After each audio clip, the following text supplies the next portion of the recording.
شیعہ کے ساتھ عام مسلمانوں جیسا سلوک کیا جائے گا، لفظ شیعہ کے ساتھ یا اہل تشیع کے ساتھ بالکل بھی نفرت نہیں کی جائے گی۔ اکابرین کا یہی مسلک ہے کہ لفظی اعتبار سے کوئی بھی انسان اگر شیعہ ہو تو اس کے ساتھ مسلمانوں جیسا ہی سلوک کیا جائے گا، اسے مسلمان سمجھا جائے گا۔ ہاں، اللہ کے کسی انسان کی تبرہ بازی سامنے آ جائے، صحابہ سے نفرت سامنے آ جائے، سیدہ عائشہ رضی اللہ تعالی عنہا کو گالیاں دینا ثابت ہو جائے، قرآن کریم کی تحریف ثابت ہو جائے تو پھر ایک الگ مسئلہ ہے۔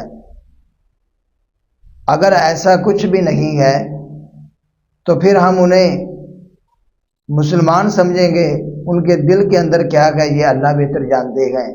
کوئی بھی انسان جو شیعہ مسلک سے تعلق رکھتا ہو اسے مسلمان ہی سمجھا جائے گا اور مسلمانوں والے معاملات اس سے کیے جائیں گے۔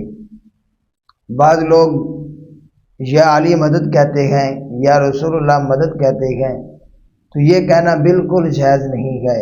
ہاں، نبی مکرم صلی اللہ علیہ وسلم کی زندگی کے اندر ایسا کہنا جائز تھا، کیونکہ جب کوئی بھی انسان رسول اللہ صلی اللہ علیہ وسلم سے مدد مانگتا تو نبی علیہ السلام اس کی مدد کر دیا کرتے تھے۔ آج ہم میں سے بھی کوئی انسان کسی دوسرے سے جب مدد مانگتا ہے، کوئی سوال کرتا ہے تو انسان اس کی مدد کر دیتا ہے۔ زندگی میں کسی انسان سے مدد طلب کی جا سکتی ہے، لیکن فوت ہونے کے بعد کوئی بھی انسان کسی دوسرے انسان سے مدد نہیں مانگ سکتا۔ یا علی مدد کہنا بھی غلط ہے اور یا رسول اللہ مدد کہنا بھی غلط ہے۔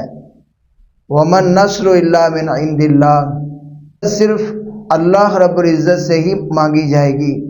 کوئی بھی انسان جو اس دنیا فانی کو چھوڑ چکا ہے، یہاں سے جا چکا ہے، اس سے مدد نہیں مانگی جا سکتی، وہ کتنا ہی بڑا ولی کیوں نہ ہو، نبی ہو، پیغمبر ہو، کوئی بھی بڑے سے بڑا انسان کیوں نہ ہو، فوت ہونے کے بعد اس سے مدد نہیں مانگی جا سکتی۔